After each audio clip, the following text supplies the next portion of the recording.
பாடத்துக்கு எடுங்க பிள்ளை, 3 பாடத்துக்கு எடுத்து செய்யுங்க. ரைட், கொஞ்சம் ட்ரை பண்ணுங்க.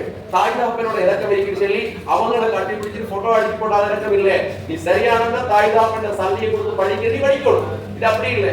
ரைட், அதனால மதர்ஸ் டேயும் அந்த டேயும் இந்த டேயும் சரி அவ பிடிச்சிட்டு போட்டோ அடிச்சு போட்டு இறக்கு வேற இல்லை. உண்மையான தாய் தகப்பனுக்கு இறக்கமாய்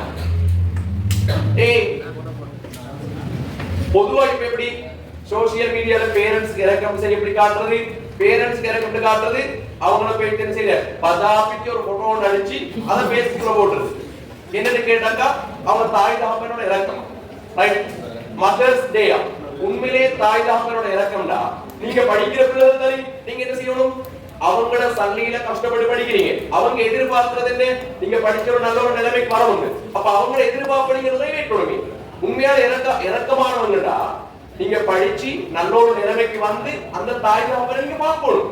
அதை விட்டு போட்டு காலையில பின்னேற பேசி போட்டோ அடிச்சு, ரைட், நிறைய பேர் உமா ஒரு ஆங்கிள் போட்டோ அடிக்கிறது, ரைட், பதாபிக்கு போட்டோ அடிக்கிறது, போட்டோ அடிச்சு போடுற உமாவோட இறக்கம் சரி. இதுவா உங்களோட பேரண்ட்ஸோட இறக்கம். எப்படி எந்த அளவுக்கு சொன்னா தாய் தகப்பன் எதிர்பார்க்கிற மாதிரி நீங்க வாழ்ந்து காட்டணும், தாய் தகப்பன் ஆசைப்படுற மாதிரி வாழ்ந்து காட்டணும். இதுதான் தாய் தகப்பனோட இறக்கம்ன்றது. அதை விட்டு போட்டு அந்த மனுஷிய வயசு போன மனுஷிய போட்டு சுத்தி சுத்தி சுத்தி சுத்தி போட்டோ அடிச்சு, ரைட், போட்டோ அடிச்சு முடிய நேரம் அவன் என்ன அடுத்த பக்கம் சாதனை சுத்து வை.